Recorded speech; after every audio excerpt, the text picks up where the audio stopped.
complicado, es un tema muy corto, muy sencillo, es solamente definiciones y vamos a dar lectura a algunos elementos, pero más que todo, esta lectura es para que entendamos cómo se definen las diferentes estructuras, nada más, ¿ya?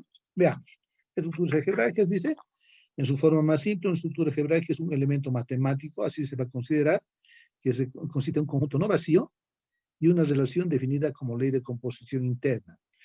Entonces, un par ordenado, si quieren, formado por un conjunto y una relación. Vamos a ver todo eso definido más adelante. Pueden definirse en un mismo conjunto varias leyes de composición interna, así como leyes de composición externa. Nosotros vamos a trabajar con las leyes de composición interna solamente. Y según sean las propiedades que deban satisfacer dichas leyes, se tienen los diferentes tipos de estructuras algebraicas. ¿Entiendes lo que vamos a hacer?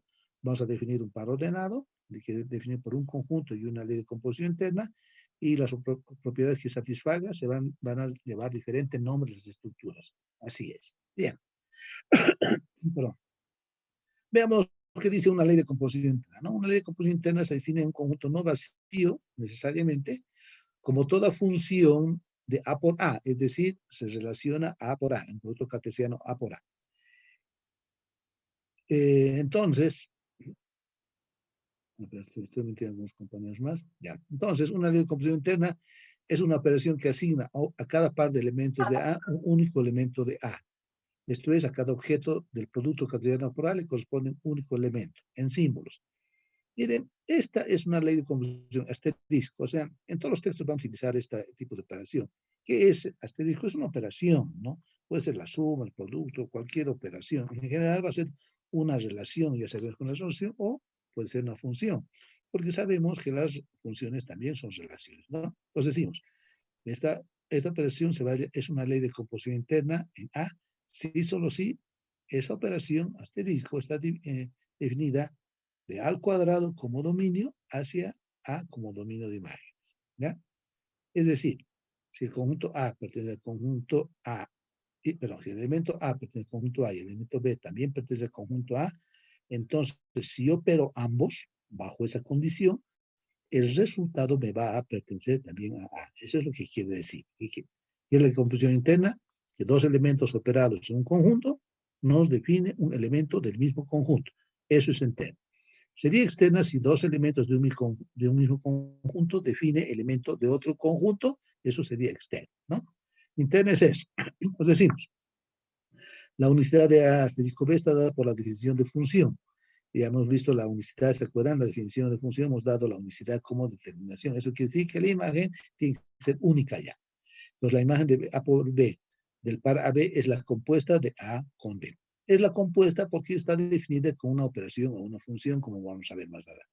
A ver, los casos más sencillos. Mire, en el conjunto de los números, conjuntos numéricos, los naturales, los enteros, los racionales, los reales y los complejos, que igual vamos a ver, la suma y el producto son leyes de composición. ¿Qué significa? Por ejemplo, si yo agarro un conjunto de los enteros, tomo dos enteros, la suma de dos enteros es un entero. Y el producto de dos enteros es un entero. ¿No recuerdo? Lo mismo va a suceder con los racionales, con los reales. Con los reales, digamos. La suma de dos números reales es un real. Y el producto de dos números reales también es un real. Por lo tanto, estas operaciones que podrían llamarse asterisco, que nosotros ya conocemos con este signo suma y este otro signo X que sea producto, si quieren, como siempre conocen ustedes, o puntito a veces en algunos elementos usamos, entonces van a ser leyes de composición interna. ¿Qué? Porque dos elementos de un mismo conjunto dan como resultado elementos del mismo conjunto. Esa es la idea, ¿ya? Y en tablas, miren, la siguiente está la doble entrada define leyes de composición interna. Fíjense, es un conjunto aquí el elemento, el conjunto A, 1, 2, 3, noten, así está escrito. Y para poder operar 1, 2, 3, tengo que poner en filas y en columnas, ¿no? 1, 2, 3, y noten, puedo operar de esta manera. Por alguna razón, esta operación me da así, 1, 2, 3, 2, 3, 1, 3, 1, 2. Es una operación que me define estos resultados. Si se dan cuenta, es una ley de composición interna. ¿Por qué? Porque si opero elementos del conjunto A con elementos del conjunto A, me va a dar elementos del conjunto A. ¿Vamos de acuerdo? Pero fíjense, para el mismo conjunto pueden haber varias leyes de composición interna. Por ejemplo, yo tomo otra, ¿no? Si quieren, le pueden cambiar el signo acá, si están tomando un apunte. Igual, al operar los dos elementos, puedo, fíjense, llegar a otros resultados muy diferentes, ¿no? ¿Estamos de acuerdo? Puede llegar a resultados muy diferentes. Entonces, ¿qué significa? Que puede haber tantas leyes de composición interna como combinaciones, como permutas, como arreglos con repetición que existirían entre estos elementos. Y digo arreglos con repetición, ¿por qué? Porque fíjense, se están repitiendo, ¿no? Basta que un punto, por ejemplo, en este primer ejemplo, 1, 2, 3, hemos puesto acá, ¿no? La primera fila. ¿Qué pasa si pongo 2, 1, 3?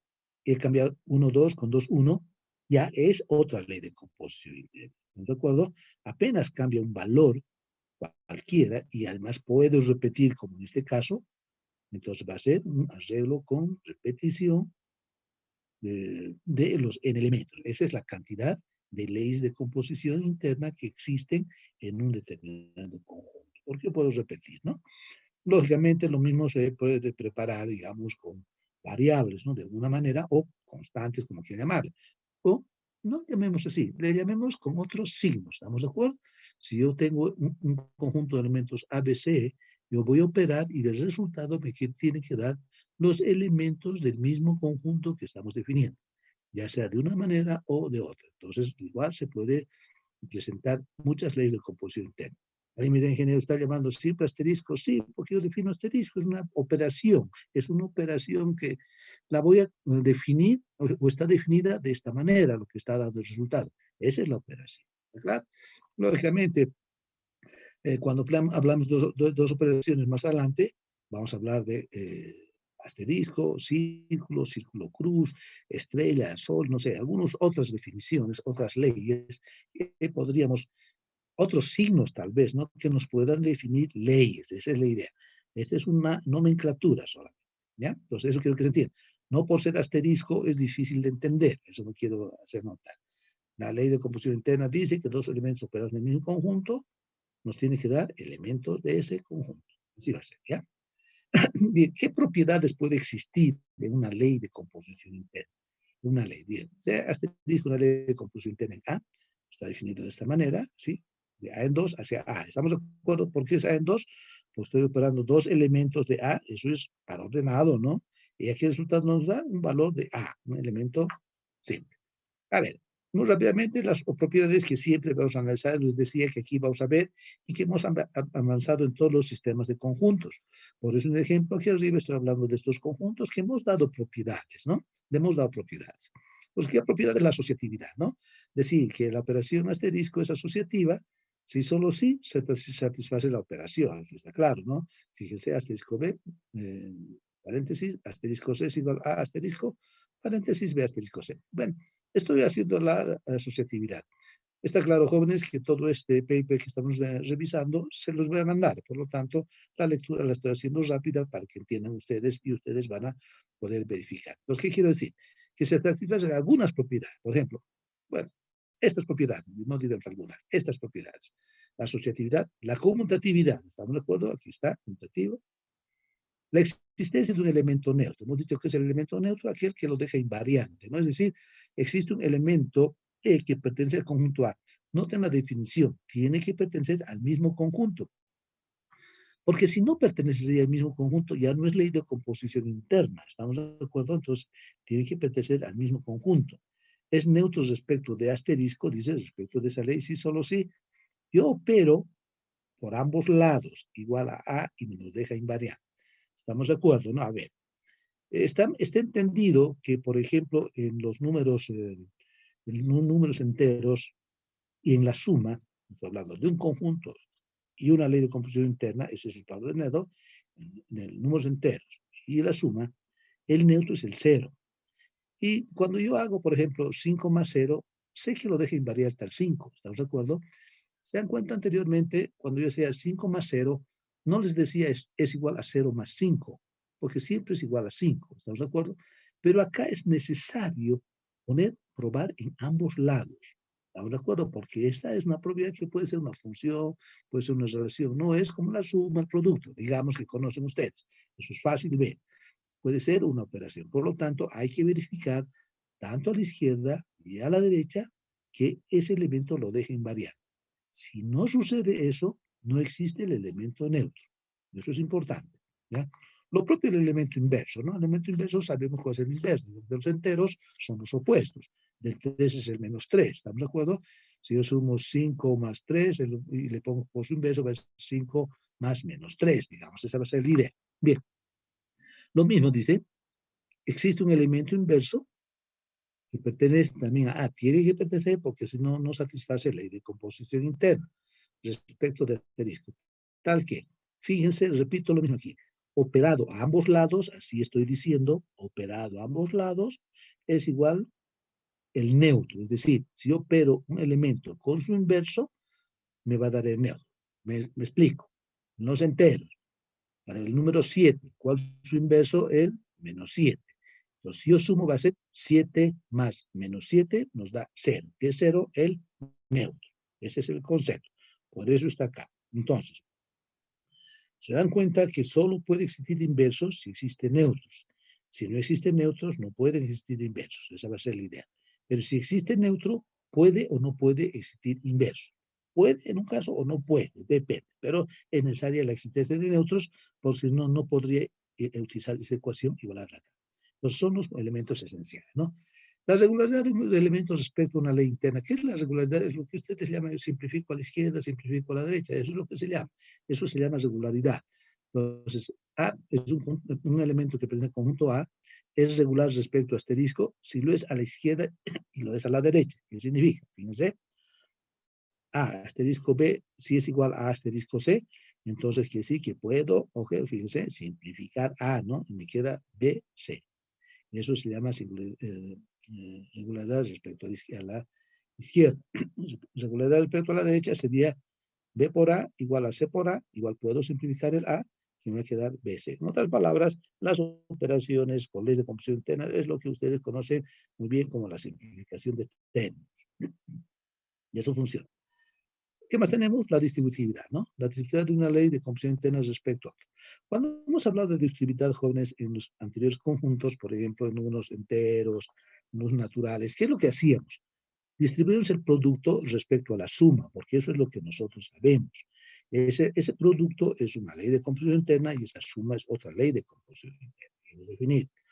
No definíamos la distributividad de la suma respecto al producto, porque sabemos que eso no satisface, ¿estamos de acuerdo? Pero en este caso, cuando son dos leyes diferentes, dice, fíjense, sea asterisco y círculo, leyes de composición interna definidas en A, son dos leyes diferentes necesariamente. Una ley es distributiva respecto a otro si lo es a la izquierda y lo es a la derecha. ¿Estamos de acuerdo? Y digo una ley, porque puede ser cualquiera de las leyes que sea distributiva. Para que yo pruebe cualquiera de las leyes, tengo que probar que sea a la izquierda y a la derecha. Entonces, esta es la distributividad. Fíjense, A asterisco B, todo círculo C, tiene que ser A círculo C, asterisco B círculo C, pero además, para que sea distributiva, tiene que suceder que C círculo A, asterisco, paréntesis, A asterisco B, ¿no? Está distribuyendo estos elementos en la distribución. Círculo A, asterisco, C, círculo B. Ambas deben satisfacerse, ambas deben dar igualdad. Si no, las leyes no son distributivas. Repito, o sea, no necesariamente el círculo distribuye al asterisco. Normalmente puede ser al revés si son leyes de composición. Pero en general en los textos, vamos a ver más adelante, que normalmente una ley de composición interna círculo es un signo, entiéndase, es un signo, eso así se llama, quieren cambiar de poner el solcito, lo que ustedes dibújenlo, es un signo, ¿no? Pero normalmente en los textos este círculo pone que es distributiva respecto al asterisco. ¿Por qué? Porque normalmente este círculo va a ser una forma de multiplicación y este asterisco va a ser una forma de suma. Por lo tanto, la distribución normalmente se verifica por ese lado. Pero no significa que lo inverso tampoco no podamos probar. ¿Estamos de acuerdo? Es importante en las leyes. Las leyes las conocen, solo hay que tener cuidado en lo que estamos hablando, ¿no? Ahora, puede definirse en un mismo conjunto varias leyes de composición internas, es lo que hemos dicho allá, ¿no? Así también como la ley de composición interna que no nos interesa, ¿no? Y según sean las propiedades que deban satisfacer dichas leyes, se tienen los diferentes tipos de estructuras algebraicas. Estoy repitiendo lo que hemos visto anteriormente. Entonces, ya tenemos las leyes, entonces vamos a ir definiendo las diferentes estructuras. ¿Qué es, jóvenes? Nada más nombres. Nada más nombres porque cumplen ciertas propiedades. Bien, ¿de qué estamos hablando? Fíjense, primero monoide, ¿no? Habla monoide y siempre vamos a analizar un par. Aquí estamos hablando de un par que hemos dicho que es una estructura algebraica, formado por qué? Por un conjunto y una ley de composición interna. Esa es la estructura algebraica. Es un par ordenado, repito, formado por un conjunto y una ley de composición interna.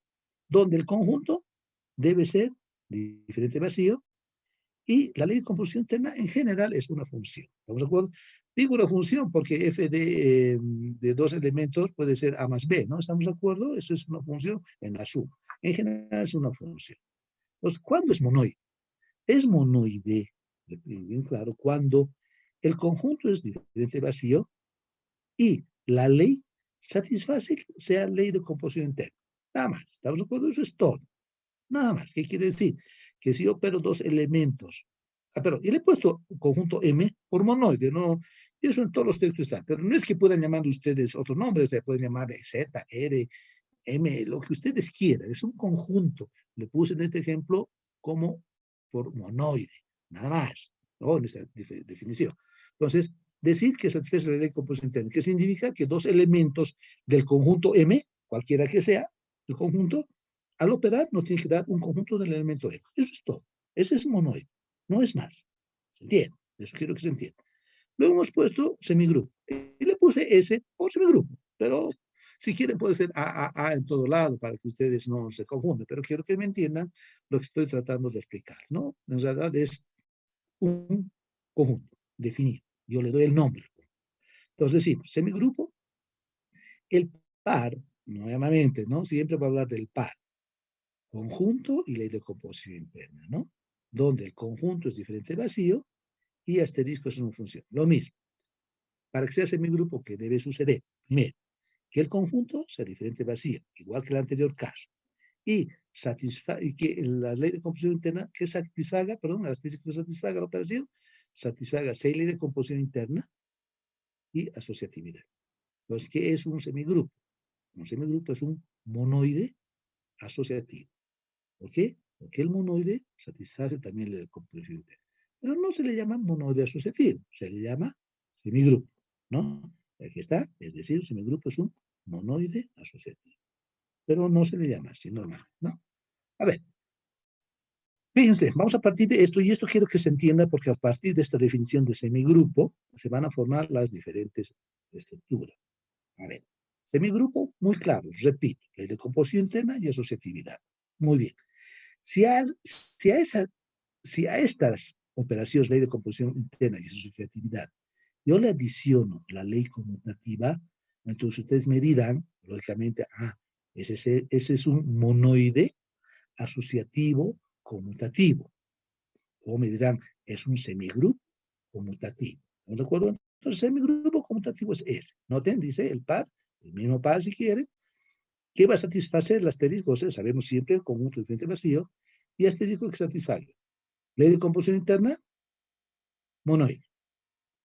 Asociatividad, monoide asociativo o semigrupo. Y conmutatividad sería, ¿no? Monoide asociativo conmutativo. Pero le llamamos semigrupo conmutativo. Esa es la idea. ¿Estamos de acuerdo? Y fíjense, ya en la operación asterisco le estoy empezando a hacer, digamos, prevalecer las propiedades que hemos verificado. A ver, antes de pasar la hoja, si es que no se ve todavía, ¿no? Si no se está bien. ¿Qué pasa si en vez de que sea conmutativa, no quiero ser conmutativa, hago satisfacer el neutro? Entonces ustedes me dirán, dinero, ese es un semigrupo conmutativo con neutro. ¿Estamos de acuerdo? ¿Sí? Esa va a ser la idea. Entonces hago, prepárense aquí, y eso es lo que tenemos. Ese semigrupo unitario con neutro, y fíjense, se va a llamar con neutro unidad, y ahorita aclaramos por qué, ¿ya? Entonces lo propio, ¿no? El par asterisco, donde es ese asterisco, donde es diferente vacío, Y asterisco es una función. Ese semigrupo, aquí está lo que decía, que sea ley interna, monoide, que sea asociativo, semigrupo. Y existe neutro. Ya. Esa es básicamente la definición. Se debería llamar semigrupo con neutro. ¿Pero por qué se le llama un general unitario? Se llama unitario porque el neutro, cuando en algún caso es uno, normalmente este neutro 1 se encuentra en la operación asterisco cuando es producto, ¿no?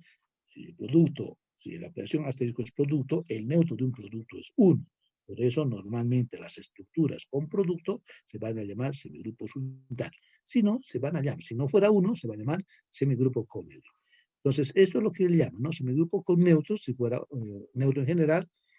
Unitario también puede ser con unidad, o también se llama, el neutro se llama identidad. Entonces, cualquiera de esos términos es válido para un semigrupo. Si les dicen semigrupo unitario, semigrupo con identidad, semigrupo con neutro, estamos hablando del mismo elemento.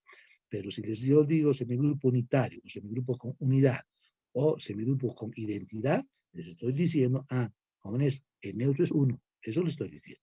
Pero si les digo semigrupo con neutro, el neutro puede ser 1, pero es en general cualquier otro elemento que sea neutro. Esa va a ser la idea.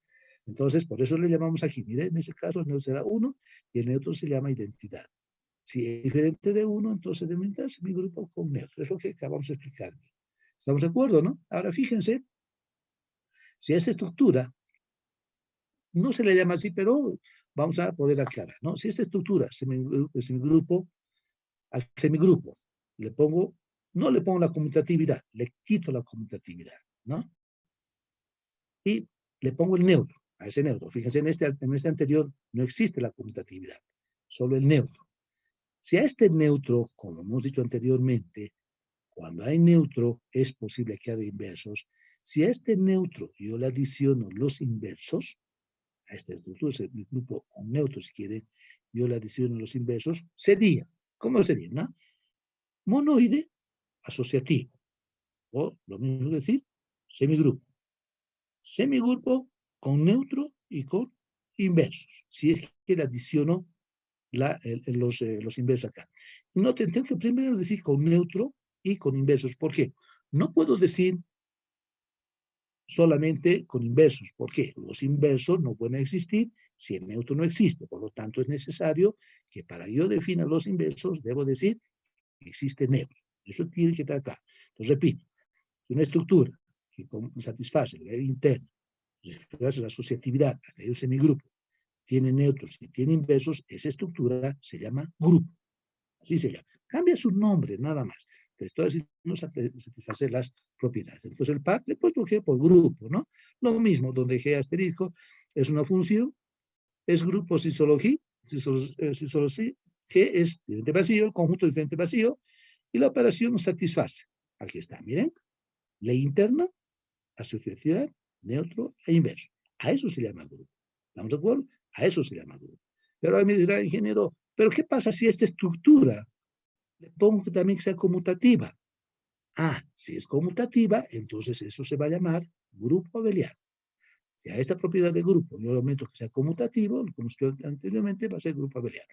Y aquí está. Entonces, grupo abeliano, si solo así, diferente de vacío, y asterisco satisface lo propio, ¿no? Ley de control interna, asociatividad, neutro, inversos, y además es conmutativo.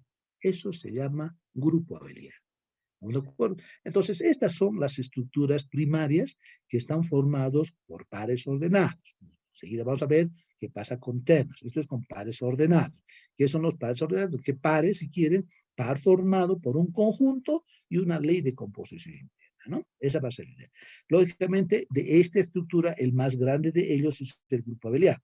Está claro, ¿no? Porque son todas las propiedades que hemos definido acá. Todas las propiedades, miren, la asociatividad, la conmutatividad, elemento neutro, elemento inverso, la regularidad es de la operación solamente, y no puedo aplicar la distributividad, ¿no? ¿Por qué? Porque es una sola ley de composición interna. Cuando hagamos dos, ahí sí vamos a poder aplicar la distributividad. Por lo tanto, todas estas propiedades las estamos satisfaciendo, ¿sí? Esa va a ser la idea. Lógicamente, también vamos a poder definir los subgrupos, ¿no? Un subgrupo de esta manera. Un subgrupo va a ser la siguiente. Y miren cuál es el grupo. Quiero que se entienda bajo las definiciones que tenemos.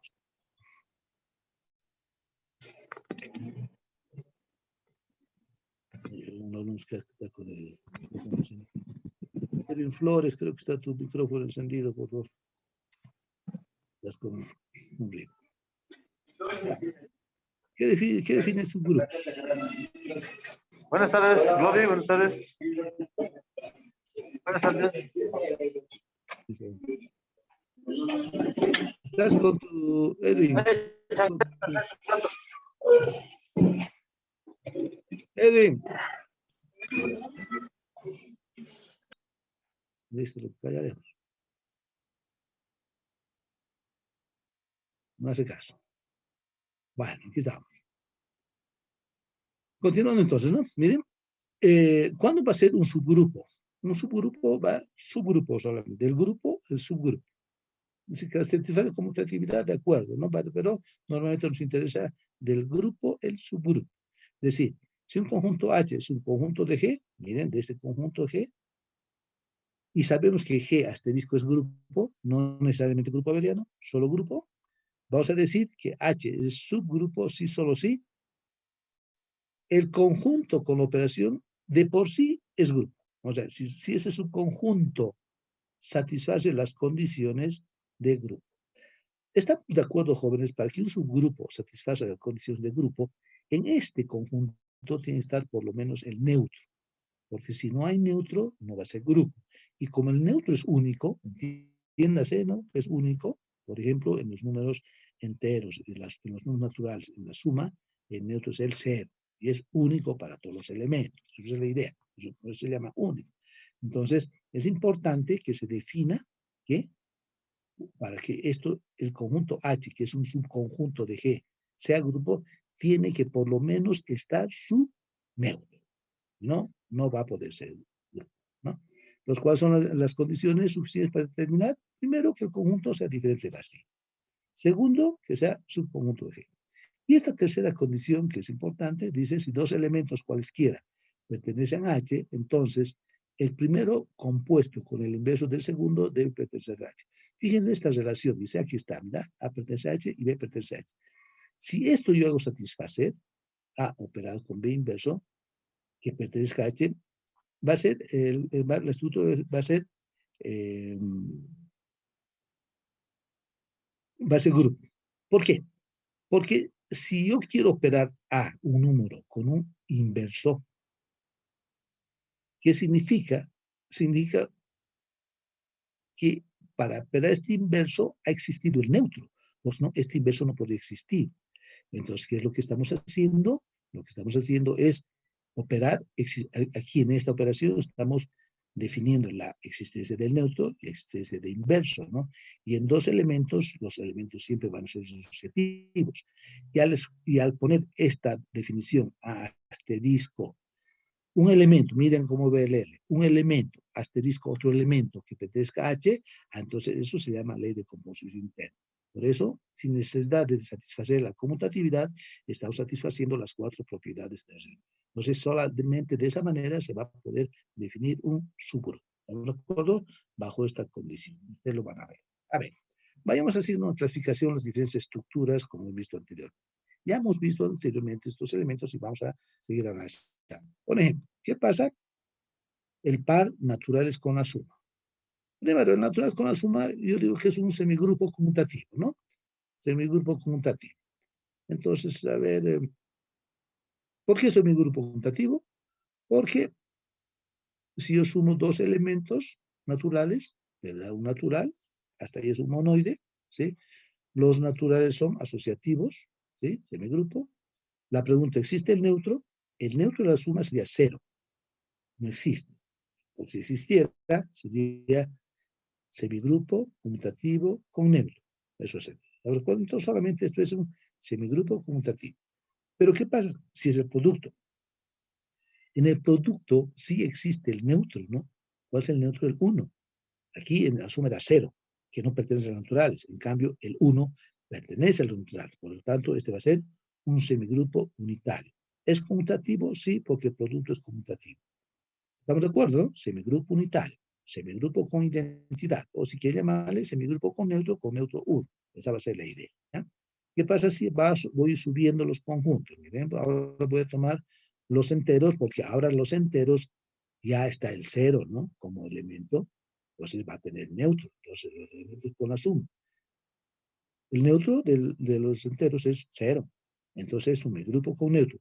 No es unitario, no, jóvenes, porque no es uno, es un semigrupo con neutro, ¿sí?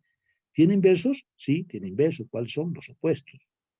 ¿Es conmutativo? Sí, es conmutativo. Entonces, fíjense, cuando un semigrupo con neutro, inverso y conmutativo se va a llamar grupo abeliano. ¿Qué pasa si fuera producto? El producto, un semigrupo, es un semigrupo, ¿por qué? Porque, bueno, el producto de dos elementos de los mismos enteros es un entero, los enteros son asociativos, hasta ahí semigrupo. ¿Tiene el neutro en el producto? Sí. ¿Cuál es el 1? ¿Tiene inversos? Ah, no tiene inversos. ¿Por qué no tiene inversos? Porque, por ejemplo, el inverso del 5 debería ser el 1/5, y el 1/5 no es entero. ¿No recuerdo? El inverso del 7 debería ser un séptimo, y el 1/7 no es un número entero. Por lo tanto, no logra avanzar más. Es decir, se queda sobre el grupo unitario, pero ¿es conmutativo? Sí, porque el producto es conmutativo. Este es semigrupo unitario o semigrupo con identidad, si quiere llamarle, conmutativo. ¿Ya? Un conjunto mayor, el conjunto, fíjense, hasta ya el conjunto de los enteros con la suma, ya es grupo abeliano. Significa que todos los otros conjuntos más grandes con la suma van a ser grupos abelianos. ¿Estamos de acuerdo, no?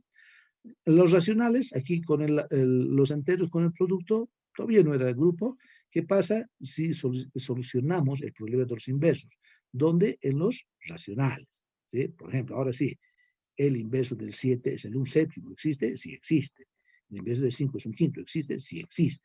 Por lo tanto, este va a ser un grupo unitario, ahora sí con inversos y conmutativo. Ahora a partir de acá se llama grupo abeliano o grupo abeliano. ¿Estamos de acuerdo? Y a partir de estos conjuntos, los mayores, porque así le vamos a llamar, los reales con la suma van a ser grupo abeliano, los reales con el producto es un grupo abeliano, y si estos reales, a ver, vamos a ver más adelante, el conjunto más grande que va a agrupar a todo esto se va a llamar complejos.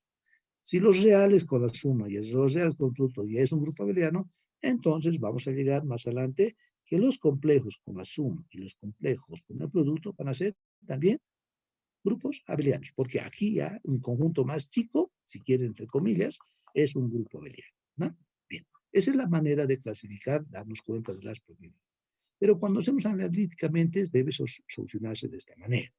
Bien, dice, por ejemplo, es un caso típico, es un ejemplo muy sencillo para que ustedes vean cómo se opera. Clasificar esta estructura A asterisco, donde la operación está definida como una función. Mira, eso es lo que me referí. Es una relación, una función que en este caso está en función de A y B. Si está en función de A y B, significa que está definida en el mismo conjunto. ¿Estamos de acuerdo? Esa es la idea. Entonces, esta es la definición. A asterisco B, de alguna manera, ustedes pueden poner una función. Pueden poner A a la B, logaritmo en base B de A, coseno de B, más seno de A, no sé, no interesa. En función de estos elementos es la operación. Entonces decimos en general es una función. Voy a anotar, y después les entenderán, que en realidad, como les digo, ¿no? Una raíz, eh, raíz en base, raíz A de un número B, por ejemplo, es una ley de composición interna, sí, pero normalmente ese tipo de funciones no satisface muchas propiedades, normalmente se queda en monoide, porque a veces ni asociativa puede ser, ¿estamos de acuerdo? Puede ser ley de composición externa, sí, satisface. Por eso las funciones o relaciones con las que trabajamos para satisfacer las propiedades son normalmente sencillas, son claras, muy simples, por lo tanto no hay mucho problema en la parte algebraica. Eso quiero que se entienda, ¿ya? Puedo poner, como les digo, repito, coseno de A más seno de B sobre tangente de A más B, no sé, es un valor. Eso es ley de composición interna. Pero lo máximo que me satisface es ser monoide, ni siquiera susceptibilidad. Entonces ya no avanzo más. ¿Está claro? Eso quiero que se entienda. Nada más por las operaciones.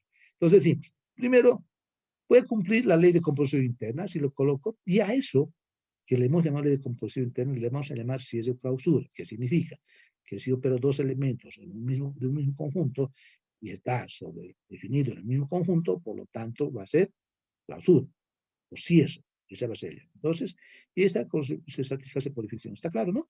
Porque si A, pues en conjunto el producto A por B va a pertenecer también a ese mismo conjunto, ¿no? Y las sumas va a pertenecer a ese mismo conjunto. Por lo tanto, se está definida por definición. Está determinada por definición, no se satisface. Eso directamente. Cuando ya se tienen los elementos, así está satisfecho por definición. ¿Qué nos interesa? Primero probar si es monódico, la asociatividad. ¿Qué es lo que debemos probar? Fíjense, vamos a probar esto. A asterisco B, asterisco C es igual a asterisco B, A asterisco B, asterisco C. Para 3 elementos de A. Así es. Miren, voy a desarrollar este primer elemento, ¿no? Y paralelamente voy a desarrollar el otro. ¿Qué dice la definición? Dice, aquí la definición, a ver, lean de esta manera, por favor, entiéndanme. Este ejemplo sencillo quiero que se entienda. ¿Qué dice la definición? Dice, un primer elemento operado con un segundo es el primero, más el producto de ambos, más el segundo. Eso dice, ¿ya? Entonces aquí, fíjense, un primero. Aquí, este primero estoy operando, fíjense, el asterisco B de adentro. Estoy haciendo un primero operado con un segundo, tengo A más AB más B. Y todo asterisco C. Y lo mismo en este otro lado, estoy operando. B asterisco C va a ser primero, más el producto de ambos, más el segundo. Ahora yo opero este otro elemento. ¿Qué nos dice? Dice el primero, más el producto de ambos, más el segundo. Pues eso quiero que se entienda. Este es el primero, a ver si estás siguiendo, más el producto de ambos va a ser paréntesis A más AB más B, todo por C, más el segundo, que es C. Y en el otro paréntesis, lo mismo, es el primero, más el producto de ambos, más el segundo. El primero, más el producto de ambos, más el segundo. Lógicamente, empiezo a hacer operaciones, ¿no? Empiezo a hacer operaciones y en algún momento voy a llegar a una igualdad. Si no llego a esa igualdad, entonces la operación no es distributiva. ¿Bien? En general, fíjense, lo que yo hice es desarrollar ambos lados. Ese es, entre comillas, el chanchullo que hago. Pero en general tampoco somos muy gentes. Es decir, como estamos demostrando que es igual, a ver, entiéndase, esta igualdad debe ser un bicondicional hecho tautología, ¿no? Por tanto, condicional. Entonces, debía haber partido así. A ver si me entiende, si se está entendiendo con el guión lo que voy marcando, ¿no? Debía haber empezado acá, digamos, esta parte, hubiera continuado con esta parte, hubiera operado de esta manera, bueno, hubiera ordenado, miren, ahí está el problema, hubiera ordenado de esta manera, son los mismos elementos, ¿no? ¿Sí? Que en realidad ese ordenado de esa manera no es nada más que esto. ¿Por qué hacemos eso? Porque ya lo tenía, ¿no? Aquí está. Por eso lo ordeno de esa manera. Y una vez que ordeno de esa manera, asocio,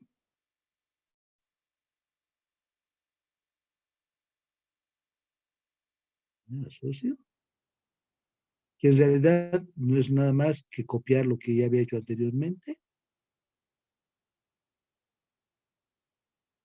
y concluyo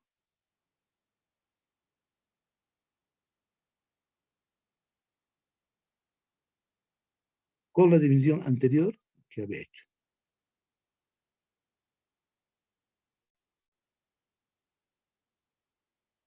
Para decir,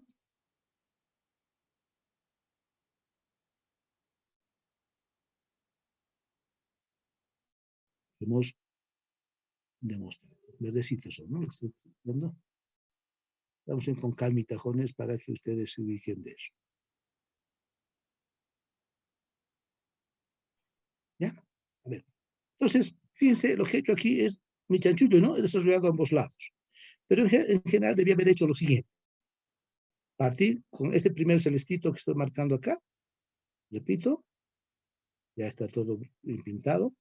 Sigo el de abajo. Opero las leyes como hemos hecho. Sigo avanzando.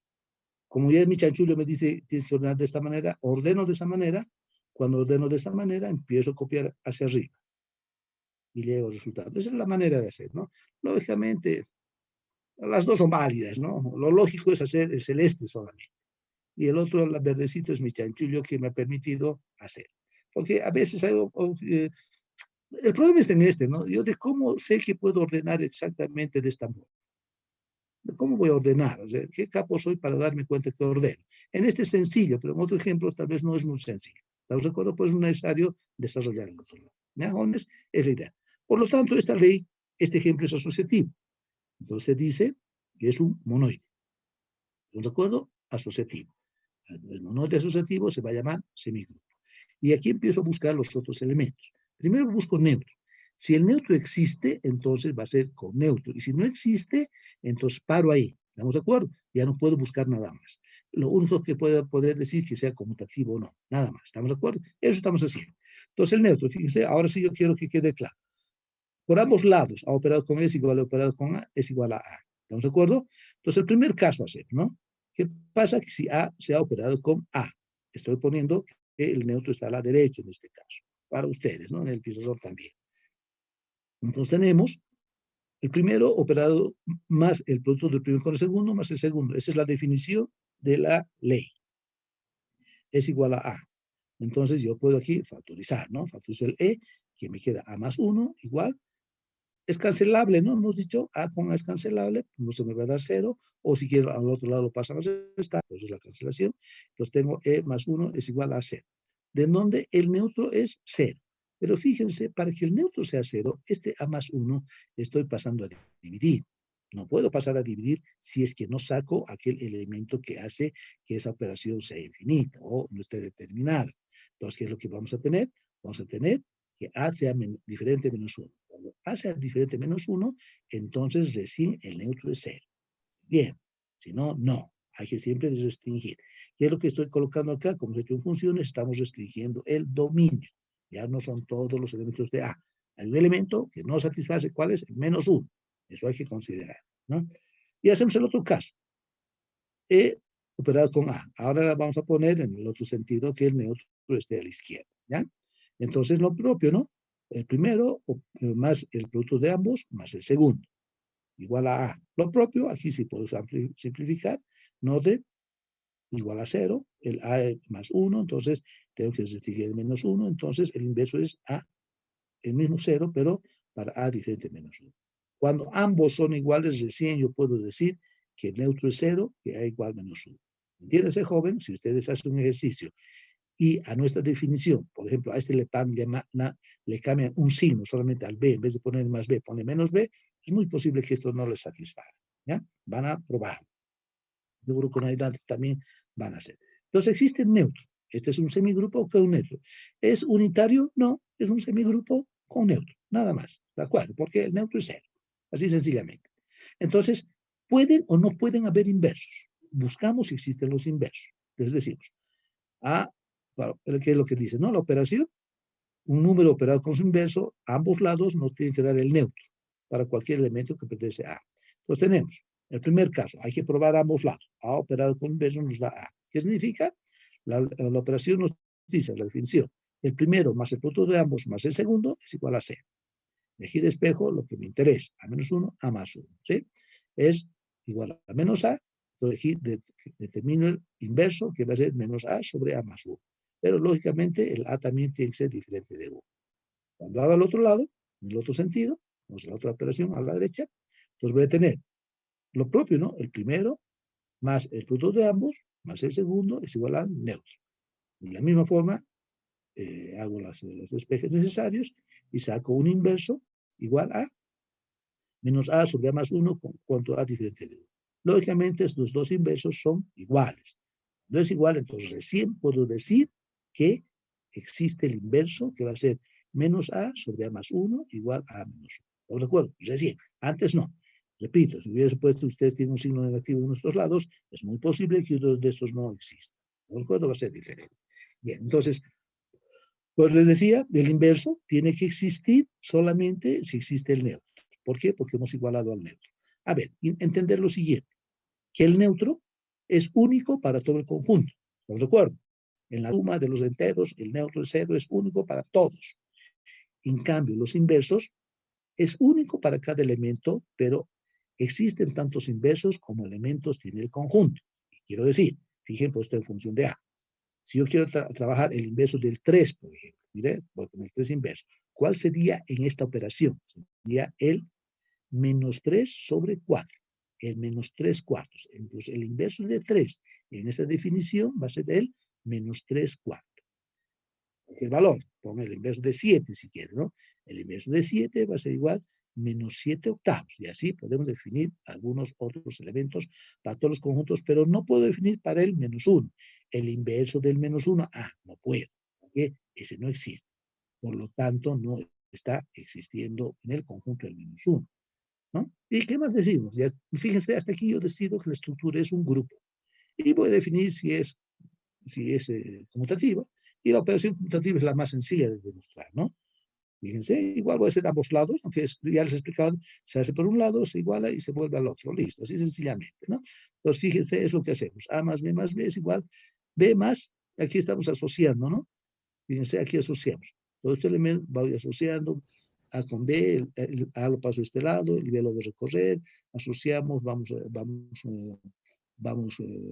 definiendo algunos otros elementos, no tenemos ordeno y defino que ambas operaciones habían sido iguales. Por lo tanto, la es conmutativa. Es una de las operaciones más sencillas de la conmutatividad. Entonces, ya el grupo abeliano, ¿cuál es el grupo abeliano? ¿Es grupo abeliano? Sí, pero ¿es A? No, ya no es A. Es A menos el elemento menos 1. Fíjense que es lo que hemos hecho, hemos definido, hemos sacado un elemento del conjunto, ¿no? ¿Cuál es? El menos 1. Ya no es A. Puede ser cualquiera, ni lo que quiera, cualquier cantidad de elementos que tenga A, pero no entre el menos 1. Solamente así esta estructura va a ser grupo abeliano. Entonces, jóvenes, esta es la manera analítica de demostrar una ley de composición que propiedades va a satisfacer. Entienda, por favor, voy a repetir. Estos valores normalmente no son muy complejos, son normalmente sencillos, o sea, no son operaciones muy complicadas, porque podrían haber logaritmo en base B de A más logaritmo en base A de B, va a ser monoide, será asociativo, tal vez puede ser, pero más allá, sus neutros, inversos, no podemos clasificar. ¿Estamos de acuerdo? Entonces, esta es la operación. Por eso hemos dicho que una ley de composición interna es en general una función. Una función es una suma, es un producto, es una operación, como ustedes conocen las funciones, ¿no? O relación de manera general. Entonces, esa es la manera de definir. Entonces, estos jóvenes son los grupos, son los pares ordenados, o sea, son las estructuras ordenadas por dos elementos, ¿no? Es un par. Pero también tenemos ternas, ¿no? También tenemos ternas. Entonces, fíjense, es bueno que sigamos con las ternas porque el concepto es similar, solo hay que arrastrar los criterios que tenemos, nada más, decimos. Y se va a llamar, en realidad las ternas ya tienen otro anillo, ya no se llaman grupos, se llaman anillos, otros nombres tienen, ¿no? Y le hemos llamado lo mismo la terna A y tiene, fíjese, ahora dos operaciones. El par antes tenía una operación, en cambio usted tiene operación, por eso va a ser una terna, ¿no? Una terna, tres elementos. Decimos, es anillo si satisfacen estas condiciones. Primero, que A diferente de vacío, esencial, conjunto. Segundo, aquí estoy poniendo ya directa a asterisco, pero esta operación, esa propiedad se refiere especialmente a asterisco, ¿no? Ya sabes que en todos los casos hay diferente vacío. Pero referirse a asterisco significa que el par, A asterisco sea grupo abeliano. ¿Qué significa, nuevamente? Que sea un semigrupo, un neutro, con inversos y conmutativo. Eso significa que sea grupo abeliano. ¿Qué más tenemos que hacer en este elemento? Nada más, tiene que ser semigrupo. Listo. Perdón, tiene que ser grupo abeliano. Listo. En el segundo caso, para que sea anillo, vamos a considerar que sea un semigrupo, solamente. El anillo, entonces, el primer par es grupo abeliano y el segundo es un semigrupo. Que el semigrupo era un monoide asociativo, lo que acabamos de ver, ¿no? Y una tercera propiedad que muchos se olvidan es que la segunda operación, digo, la segunda, estoy refiriéndote en ese orden, la segunda operación distribuye a la primera, en ese sentido. ¿Estamos de acuerdo? No en cualquier sentido. La segunda operación distribuye a la primera. A ver, normalmente lo que les decía, ¿no? Cuando utilizamos un anillo, normalmente la operación asterisco es una forma de suma y la operación circo es una forma de producto. Por eso se dice que el producto distribuye a la suma, normalmente. ¿No recuerdo? Y se va a llamar anillo unitario cuando el neutro en este, que es producto, si quieren, va a ser igual a 1. ¿Ya? Bien, bien, entonces veamos. Anillos. Igual que en el anterior caso. Si yo les digo anillo unitario, ustedes me dirán, la primera no puede ser nada. En la tercera condición tampoco. En la segunda es la que debo decir que sea un semigrupo conmutativo, igual que el anterior caso. ¿No recuerdo? Entonces aquí está. Entonces, para que el anillo sea conmutativo, en la primera sí, sigue siendo grupo abierto. No tengo más que aumentarle. ¿Estamos de acuerdo? Porque quiero que sea anillo. La tercera propiedad tiene que satisfacerse. ¿Qué es lo que está sucediendo? Que acá, en la anterior, aparece anillo solo cumplía este semigrupo. Pero si es un semigrupo conmutativo, entonces el anillo va a ser anillo conmutativo. Esa es la diferencia. Igual que el anterior caso. Si en vez de poner la conmutatividad acá, y yo le pongo los neutros, a ustedes me dirán, es un anillo con neutro.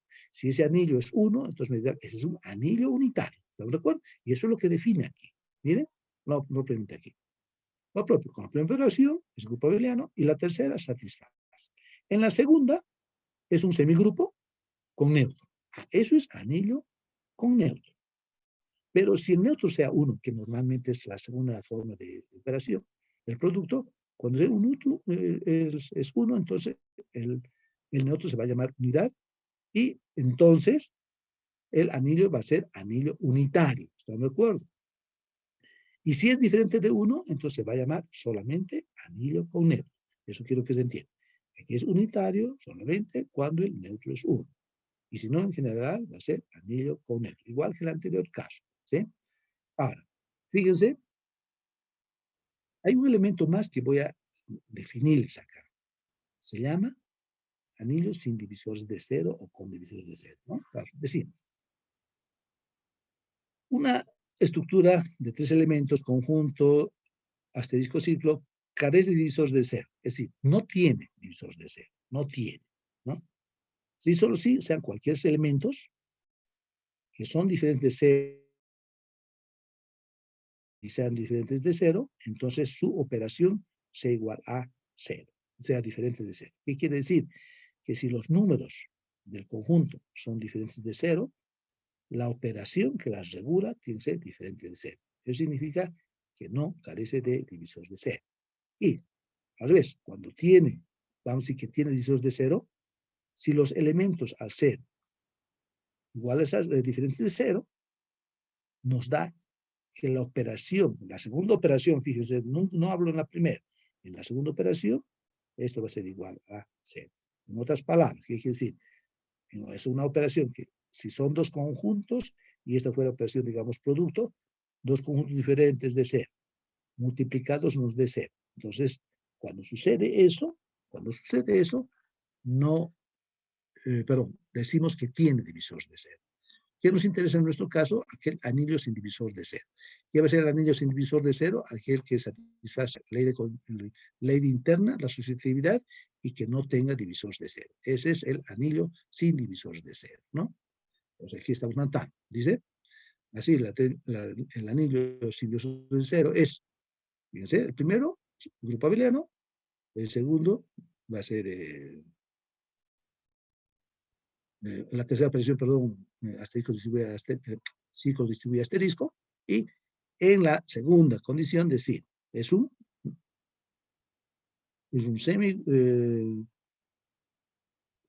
bueno, directamente, ¿no? Vamos a poner es un semigrupo sin divisores de cero, o que carece de divisores de cero. ¿Vamos a acuerdo? Ahora, fíjense si a esta estructura o a la anterior, sin tomar esta, si esta estructura a la anterior, yo le coloco los inversos. Entonces, la segunda estructura, ¿qué está pasando? La segunda operación. El primero es grupo abeliano, la tercera va a distribuir, ciclo distribuye asterisco, y en la segunda condición, al poner neutro, también esto es un grupo. Entonces, si yo hago satisfacer paralelamente los inversos y solamente los inversos, si queremos, eso se va a llamar, y está, pero antes, ¿no? Este es si no pongo el neutro, pongo el conmutativo, o sea, todavía no los inversos, los conmutativos, sí, la parte conmutativa, entonces esa estructura, así vamos a hacer, mire, se va a llamar dominio de integridad, es un nombre diferente. ¿Cuál es el dominio de integridad? Estamos de acuerdo en la primera operación y la tercera, esto no se modifica. En la segunda, miren, hay ley interna y asociatividad, eso es un semigrupo. Existe neutro, semigrupo con neutro. Existe conmutatividad, semigrupo conmutativo. ¿Estamos de acuerdo? Y además que carece de divisores de cero. El que sea semigrupo conmutativo, esta operación, noten que no está faltando aquí los inversos, ¿no? Los inversos. Ustedes van a leer en algunos textos, seguro cuando han estudiado los números enteros, no han estudiado, por ejemplo, el libro de Armando Rojo, no dice ese conjunto de los números enteros, no dice, es el dominio de integridad de los números enteros. ¿Por qué? Porque no existe neutro, pero no existen los inversos con la segunda operación. Su neutro es el 1, es unitario, pero los inversos no existen. Sí, no existe en el producto el 1/7, lo que hemos visto anteriormente, el 1/5, para el 5 y el 7 respectivamente. Entonces, esta estructura en la cual no tiene neutro y cumple todas las condiciones se va a llamar dominio de integridad, ¿no? Porque además sabemos que dos enteros que son diferentes de cero, multiplicados entre sí, no dan nunca cero. Por lo tanto, carece de divisores de cero.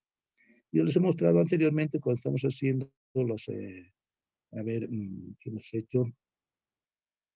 Mm, Los cuadros, congruencias módulo n. Cuando hemos hecho congruencias módulo n, les he mostrado unas tablas, la congruencia módulo 5 y la congruencia módulo 6. En la congruencia módulo 5, en la cual hemos hecho algunos ejercicios, porque hemos trabajado en esa, ahí veíamos bien el neutro, cuáles eran los inversos, todo aquello. En la congruencia módulo 6, habían algunos elementos que eran diferentes de cero, enseguida si puedo encontrar, les voy a mostrar, que eran diferentes de cero y cuyo producto sí daba cero. Por lo tanto, ese es un elemento que tenía divisores de cero, ¿no? Por lo tanto, en este caso, el dominio de integridad es aquel, que no existan solamente los inversos y los demás se satisfacen. Pero a la estructura, que además tiene en los inversos, esta segunda operación o este segundo elemento tendría que ser también grupo abeliano. ¿Están de acuerdo? Porque si ya satisface que tenga los inversos, entonces hasta la conmutatividad sería un grupo abeliano. Por lo tanto, la estructura en la cual tiene grupo abeliano y además que es divisores de cero, se la llama cuerpo. ¿No? Dice, la terna C va a ser con C diferente de cero, es lo mismo que hemos cambiado C por el conjunto nada más, ¿no? C es grupo abeliano, con la segunda operación también es grupo abeliano y que no tiene divisores de cero. ¿Estamos de acuerdo? Aquí resumimos, satisface ley interna, asociatividad, existe neutro, existe inversos, conmutatividad y carece de divisores de cero. Y por lo tanto, y la última propiedad está clara que siempre la segunda operación va distribuida a la primera. Entonces, la estructura más grande de todos estos elementos va a ser un cuerpo, ¿no? Porque estamos considerando el caso más grande. Más adelante vamos a ver que los reales es un cuerpo, y podemos decir que es un cuerpo porque los reales con la suma en el producto. A ver, veamos aquí, estamos algunos ejemplos, veamos acá hasta dónde llegamos, miren, lanzar estas telas. Los naturales con la suma del producto. Y pongo con la suma del producto en ese orden, no pongo con el producto y la suma en ese orden. ¿Por qué? Porque la tercera condición no me va a satisfacer. ¿De acuerdo? Entonces, todos los ejemplos lo estoy dando con la suma y el producto en ese orden, para hacer el ejemplo nada más, ¿no? Entonces, ¿qué sabíamos? ¿De acuerdo? Cuando hemos hecho con la suma, los naturales con la suma era un semigrupo conmutativo, nada más. Y los naturales con el producto es un semigrupo unitario también conmutativo. Y el producto se distribuye a la suma. Ya. Cuando se tiene esta terna y no se puede, ni uno del primero no es anillo, entonces recibe el nombre que satisface sus propiedades, como es n con la suma, semigrupo conmutativo, y n con el producto, semigrupo unitario conmutativo. Listo, nada más, ¿no? No es anillo, ¿no? Veamos aquí, ¿qué pasa los números los números enteros con la suma del producto? Lo hemos visto, es grupo abeliano, con la suma. Con el producto, hemos visto anteriormente que no tiene inversos, ¿no? Entonces, es un suma de grupo, es unitario porque el neutro es 1 es conmutativo, ¿de acuerdo? Carece de divisor de cero, porque dos productos, dos enteros divididos de cero multiplicados no nos da cero, y sabemos que el producto distribuye a la suma. Esto es lo que se llama dominio de integridad. Esto es lo que en los textos, en vez de llamarle conjunto de los enteros donde aplica la suma y el producto, le van a llamar dominio de integridad. Esa va a ser la idea. Y veamos el siguiente. El siguiente. ¿Qué sucede? El siguiente, sabemos, es un grupo abeliano, ¿estamos de acuerdo? Con la suma, con el producto, ya también es un grupo abeliano, ¿no? Porque nuestro problema con este anterior eran los inversos, porque los inversos correspondían a los racionales. En cambio, este es un grupo abeliano, también es un cuerpo. Entonces, ¿qué significa? Que los conjuntos mayores a ellos van a ser cuerpos. Y fíjense, aquí estoy adicionando un término más en los reales con la suma y el producto, porque además es un cuerpo ordenado. Quiero hacer esto porque cuando hago complejos, yo les voy a decir a ustedes, los reales con la suma y el producto es un cuerpo no ordenado. ¿Estamos de acuerdo? ¿Y por qué va a ser no ordenado? Porque los complejos, en vez de ser números, van a ser, bueno, los números, si quieren complejos, son vectores. Y los vectores no se los puede ordenar. Ella va a ser la diferencia. ¿Estamos de acuerdo? Entonces, esa es la idea de las estructuras. Entonces, el grupo más grande. Y les voy a dejar un pequeño ejercicio, no es práctica, no es nada, es para que ustedes puedan ver. Fíjense, y estoy poniendo lo que hemos hecho anteriormente, y una segunda operación que es un producto normal, ¿no? Entonces, definir qué es lo que tiene, qué tipo, qué la terna asterisco círculo, qué propiedad satisface y cómo se clasificaría. ¿Estamos de acuerdo? Eso se lo dejo para ejemplos. Entonces ahí quedaría uso de esta parte de la estructura. ¿Alguna consulta, alguna pregunta? De todos modos, jóvenes, todo esto, todo lo que acabamos de pasar, todo eso les voy a pasar según la lista que ustedes me manden más adelante, ¿ya? Les voy a dar para que tengan todo esto y lo estudien, lo vean y no estén memorizando, ¿no? Esa va a ser la idea, ¿ya? No sé si hay alguna consulta, alguna pregunta sobre las definiciones, estamos para ver. Si no hay nada de eso, yo quisiera que veamos el examen. Antes no sé si hay consulta sobre eso de las estructuras. Dos cosas, jóvenes. Bueno, ahora vamos a ver el examen. Y lógicamente ya nos van a quedar unos otros temas. Un tema que se llama grafos, es un tema que es mucha literatura.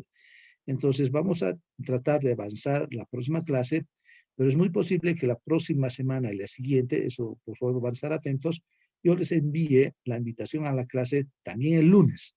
No solo vamos a pasar el martes, tal vez lunes y martes, que son nuestros horarios, solamente para ver cómo andamos avanzando y en función voy a revisar qué es lo que nos falta para que podamos llegar y saber cuándo va a ser el examen final.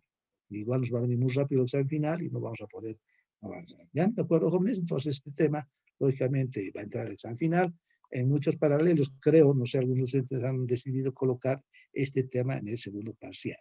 Bueno, esto ha sido decisión de cada uno, ¿no? Ya, bien, si no hay consulta sobre eso, quisiera que veamos el examen. Saquen sus exámenes, vean, repiten, vean qué es lo que nos... a ver, cuáles son los que los tenía, toman apuntes y vamos a discutir. Tenemos tiempo todavía, ¿no? ¿Sí? Sí, estamos bien. A ver, la pregunta 1 era esta. Dice, en la sucesión de números 3, 6, 12, 24, un último número y una suma, ¿no? De todos los números. ¿Qué es lo que tienen que hacer? Determinar el término general a n y la suma de los números. Primero, en realidad estas condiciones eran sencillas de determinar, ¿no? Porque hay una razón, ¿no? Una razón, 6 sobre 3, 2, 12 sobre 6, 2, 24 sobre 2, 2. Pues es una razón, por lo tanto es una razón geométrica, ¿no? Una vez, bueno, ahorita lo vemos.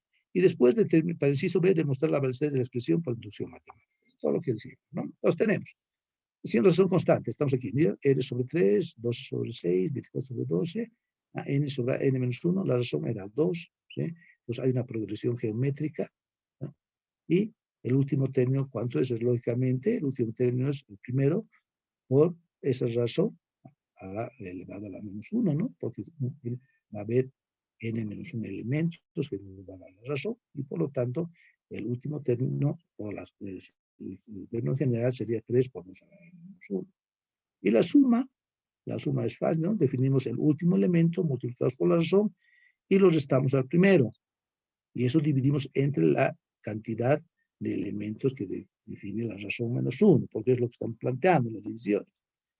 Si es que no se dan cuenta, esta es una, al hacer progresión geométrica, ustedes entraban en su tablita de progresiones geométricas, sacaban el último término y sacaban la suma, los dos elementos. Entonces, ¿qué es lo que tenían que escribir en inciso A? La expresión, esta expresión, solamente expresión. Y para el inciso B, ¿qué hacía? P de N. Ya le daban la forma proporcional a la expresión, le ponían P de N. Y calculaban para P de 1, fíjese, 3, 2, 1, reemplazábamos, satisface. Lógicamente hemos hecho ejemplos P de 2, P de 3, pero en general hacemos P de K, ¿no? 3 más 6 más 12 más 24, el último 2K menos 1, pues el último término, 3 por 2K, 2 a K menos 1. Y, lógicamente, hacemos para el P de K, que suponemos verdad, y llegamos para el siguiente, que va a ser P de K más 1. Hacer lo mismo, ¿no? Pero no nos olvidamos del anterior, ¿no? No es que reemplazo directamente. Nunca me olvido del anterior, eso hemos hecho en clases. Y continúo al último reemplazando. Así sería. Entonces, ¿cómo nos quedaría? Nos quedaría este P de K más 1, 3 más 6 más 12 más 24, el anterior, más este que es de 3, que es de 2 a la K más 1 más 1, va a ser 3 a la 2K. Nada más. Entonces, todo esto, desde 3 hasta 3 por 2 a la K más 1, es nuestro antecedente que yo considero verdadero. Entonces, a todo esto le llamo 3 por 2 a la K menos 1, más aquel elemento que me genera la nota. Empiezo a hacer operaciones. La idea de este ejemplo es que sepan operar ustedes con sus potencias, sepan factorizar. Esa es la idea, básicamente, ¿no? Un poco ver su álgebra básica. Pues si yo factorizo aquí 3, que voy a tener, aquí tengo, en este caso 3, ¿no? Dos veces, hay 2 veces 3 de por 2K, 2 a la K, mira. O sea, factorizo 3 y me queda 2 por 2 a la K. Y menos 1. Entonces, este valor lo asociamos y me queda muy sencillo ejemplo para no quede el valor que quería demostrar que es este, ¿no? Entonces, este valor es lo que quería. El ejemplo no era muy complicado, ¿no? Ese elemento sería, ¿no? Eso, entonces el ejercicio 1 ha sido ese. ¿Cuáles son los problemas? Los problemas que han tenido es, primero, no saber determinar la suma ni el último término. Es un problema básico de álgebra, ¿no? Y, lógicamente, algunos que han logrado definir esta propiedad no pueden operar muy bien las potencias. Y eso es preocupante. El primer ejercicio. Segundo, esto hemos hecho en clases, no sé, igual la misma tabla, todo lo que decía, lo único un poquito tal vez más largo. Hemos hecho de 6 elementos, este es de 7, así sencillamente. Los dados dos números enteros, no hemos hecho una ecuación diofántica. Yo podría haberles dicho, pues estos números que debemos comprar, tal cosa, son cosas de los... Bueno, no interesa. No hemos hecho eso. ¿Estamos de acuerdo? Hemos hecho la base de la ecuación diofántica, nada más. Dice, mediante el algoritmo de Euclides, el máximo común divisor. Eso es lo que hemos dicho en clase. Expresar el máximo común como una condición lineal, determinar las soluciones particulares y escribir las soluciones generales. Todo esto hemos explicado en clases, o sea, exactamente es lo que tenían que hacer en clase en nuestro ejemplo, pero con estos valores, nada más. Entonces, ¿qué hacemos? Sacar el máximo común divisor entre estos dos elementos, ¿no? Lógicamente ponemos el mayor aquí y el menor acá. Y hemos hecho la manera que ustedes desean dividir, no sé cómo querían dividir, la forma, esta yo ya los había enseñado, pero si ustedes tienen otra manera, de acuerdo, hay que dividir un dividendo con divisor, tener un cociente y un resto, ¿no? Esa es la idea, básicamente.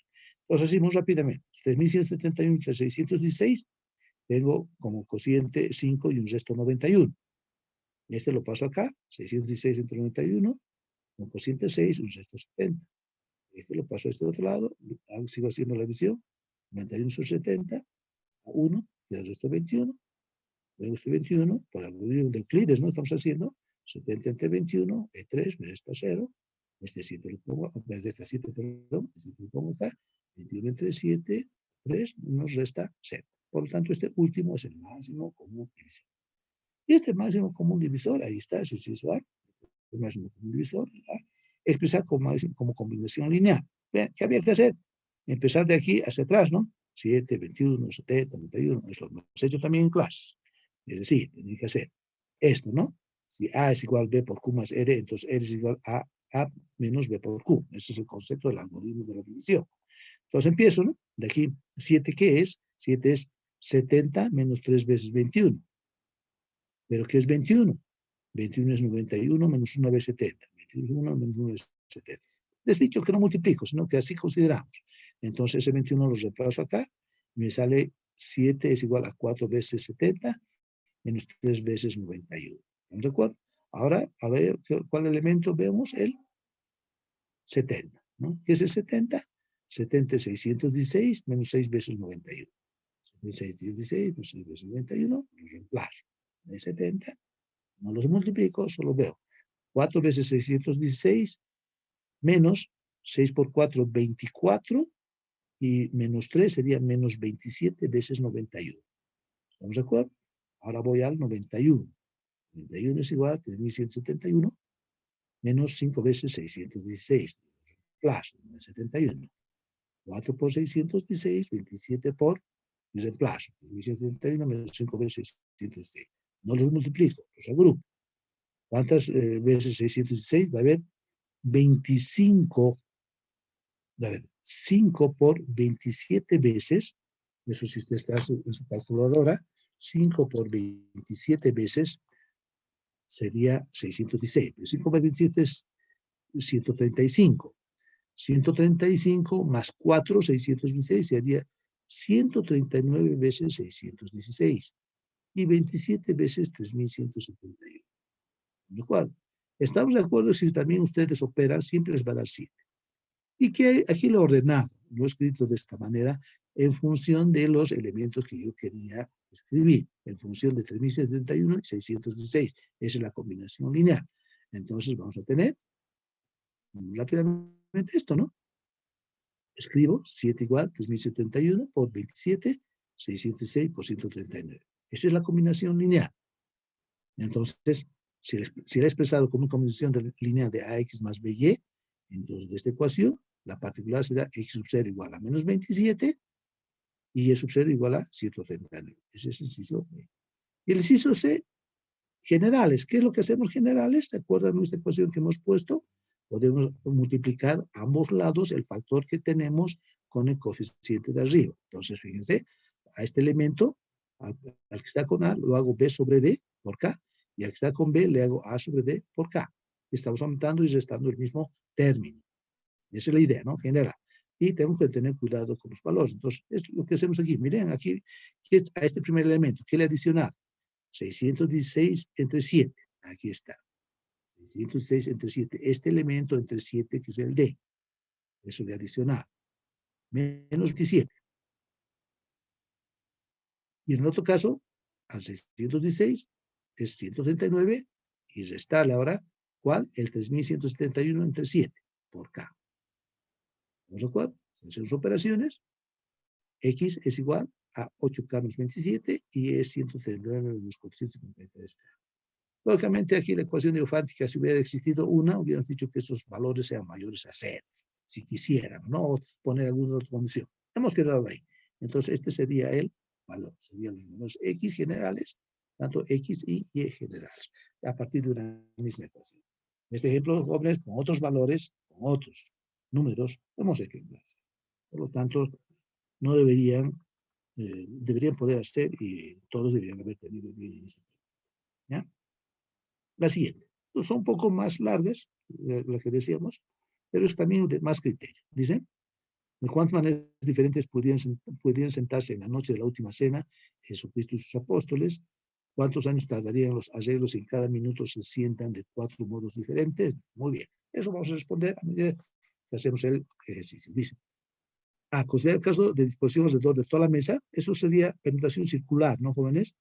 Y considera el caso del cuadro de Leonardo da Vinci, disposición en una fila sin exigir un sitio especial para Jesucristo. ¿Qué quiere decir? Que todos podían sentarse lado a lado. Eso es lo que hemos hecho, uno en fila y otro en circular, ¿no? Y en cada caso ya habrían acabado, es decir, considerando esto, ¿no? ¿Cuántas tardarían? Eso ya habrían acabado. Vamos a pensar eso. Veamos, ¿qué dice? Se tiene 12 apóstoles más el Cristo, son 13 personas. ¿Estamos de acuerdo? Las 13 personas las voy a hacer sentar en una fila, pero alrededor de una mesa primero. Entonces, ¿cómo era? ¿Se acuerdan? Era 13 menos 1, 12, ¿no? 2 factorial. O si era 13 factorial sobre 13, es 12 factorial. Entonces, eso era, el inciso A, esta es la cantidad, 12 factorial. Eso es cuando están sentados alrededor de una mesa. Cuando están, ahora, ya habrían acabado, muy bien, esa son la cantidad de arreglos. Pero dice, ¿cuántos estarían los arreglos? Si en cada minuto se sientan de 4 modos diferentes, a ver, veamos. Son esta cantidad de arreglos, en un minuto hay 4 arreglos, en una hora 60 minutos, en un día son 24 horas, en un año son 365. Si hacemos esta consideración, tenemos horas, toda la relación, ¿no? Minuto, hora, día, hasta año, nos queda en total 227.8 años tardarían en acomodarse si queremos que se sientan de 4 modos diferentes. Esa es la idea al inciso A. Al inciso B es una presentación simple, es decir, a la hora, lo sencillo. ¿Cuánto? 3 factorial. La diferencia de este con este es que se repetía n veces, ¿se acuerdan? Este no se repite en el verso. Y además, Jesucristo no tiene una posición especial, no dice que siempre está al centro, que está a la izquierda, no, es uno más. Entonces, lo han considerado de esa manera. ¿Ya? Entonces, este valor es un valor bastante grande, 6.227 millones de arreglos, ¿no? No sé, 23 arreglos. Y hacemos la misma consideración. Si en un minuto hay 4 arreglos, sabes que una hora es 60 minutos, un día 24 horas, en un año 365 días, tendrían que tardar 2.961 años. Entonces, si hubieran sentado lado a lado, todavía no hubieran acabado de sentarse. ¿Se dan cuenta? Esa es la respuesta. Así sencillo, así era el concepto de este ejercicio. Era, digamos, también uno más corto, más rápido, y entender esto. ¿Ya? Pero la idea es esto, es decir, una es presentación circular y la otra es presentación en línea, directamente. ¿Ya? Ese es el ejercicio 3. El ejercicio 4 es pues un trabajo de operaciones que llama de saber trabajar radicales, además de tener bien clara la ley de Newton, el motor aquel. Es, digamos, un poco más de cuidado, porque sí implica trabajar con exponentes y además con variables, y habría que tener mucho cuidado. Muchos alumnos descuidan su examen, no lo hacen muy ordenado, entonces aparecen trabajos y operaciones que no sabemos si realmente han sacado bien, no sé, no está muy claro, pero sobre la revisión estoy teniendo cuidado en esas cosas. A ver, veamos, ¿qué dice? Allá el término que solo posee ahí al cuadrado como parte variable, es decir, saben que aquí nos va a aparecer términos con X y Y, pero solo nos están pidiendo que tenga la variable Y cuadrado y solo Y cuadrado, no tiene que haber X, nada más, eso es lo que nos pide, ¿no? Y luego allá el término central. Para el término central yo necesito saber qué potencia es N. ¿Estamos de acuerdo? Entonces, este es nuestro binomio. Entonces, ¿cómo empiezo? Siempre con un término késimo, ¿no? Con un término késimo es esta condición, es n sobre k menos 1, el primer elemento elevado a la diferencia, y el segundo elemento elevado al denominador. ¿Estamos de acuerdo? Esa es la idea.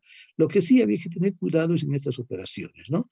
3 a la n menos k, esto, pero igual, no sé si pueden tomar apuntes o quieren que este ejercicio se los mande para que vean. Pero la idea es esta, ¿no? Operar. Tenían que operar acá todos estos valores. 3 a la n menos k.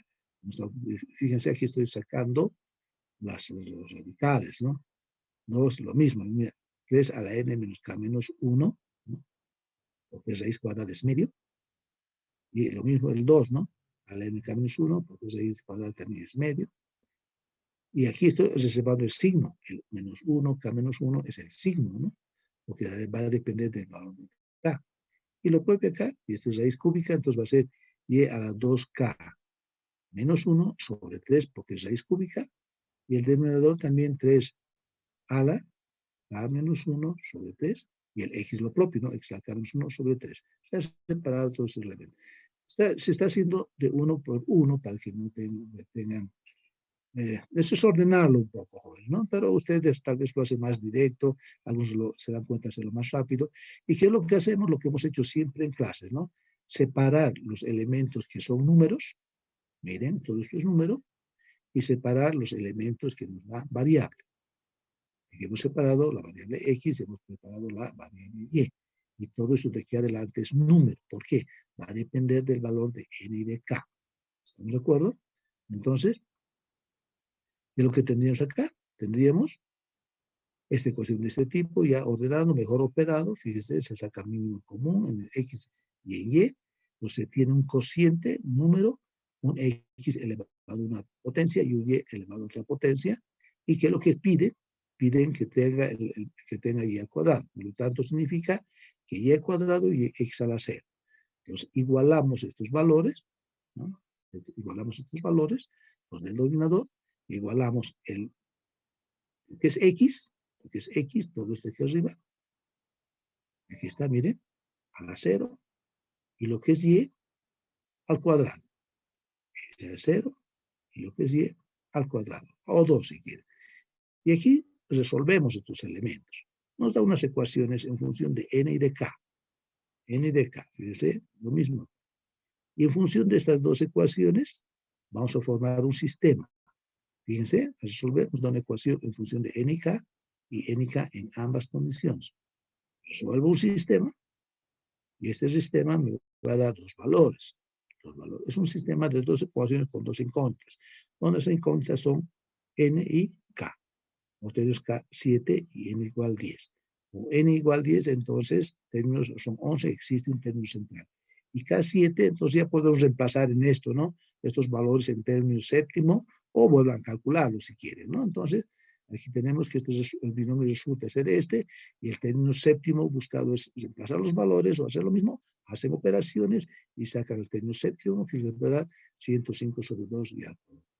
Y el término central, lo propio, ¿no? El mismo término késimo, se va reemplazando los valores, se operan esto hay que tener cuidado en estas operaciones, lógicamente, y tenemos un término central que es el sexto, que nos da, con variables, lógicamente, porque no es cero, ¿no? X a la quinta y a la quinta, o muchos han trabajado con fracciones en estas potencias. El problema de este ejemplo, jóvenes, esta vez es un poco, digo, complicados en el sentido de que tienen que tener mucho cuidado con las operaciones de radicales y potencias. Y eso es donde más fallan. Ese es el mayor problema que tienen en su parte matemática. Tienen mucho problema en operar potencias y radicales. Entonces, este ejemplo más que todo, y es un ejemplo que muchos, casi todos los padres hemos presentado, es un ejemplo que es un ejercicio que en realidad nos permite demostrar esos conceptos de cómo manejan ustedes su álgebra básica. ¿Ya? Entonces, básicamente, lo que repito es que tal vez un poquito más de cuidado, ¿no? No complicado, más de cuidado, nada más dándose cuenta que hay que saber resolver situaciones, operar potencias, todo. Largo puede ser, pero es porque es más de cuidado. ¿Me hagones? Entonces, ese ha sido el examen. Tres preguntas eran sencillas, eran rápidas, ¿no? La última tal vez un poco más larga, por el cuidado, no por la complejidad. Conceptualmente ustedes estaban claros de lo que estaban haciendo. Entonces, esa es la idea del examen jóvenes, estamos calificando, ya la próxima semana creo tener, pues ya tengo un buen avance de alumnos, ya no son muchos, van disminuyendo los alumnos, ¿no? En clases, por lo tanto ya no son muchos, ya a la siguiente les voy a mandar listas a los alumnos regulares, que va a ser conjunto de alumnos de menor alumnos, ¿no? Son 70, creo, no son más. ¿Ya? ¿Alguna consulta, alguna pregunta, jóvenes? ¿No? La parte de dijimos, vamos a estructura, les voy a enviar. Entonces yo quisiera más bien que les mandaré, por favor, por su correo el formato de asistencia para enviarles.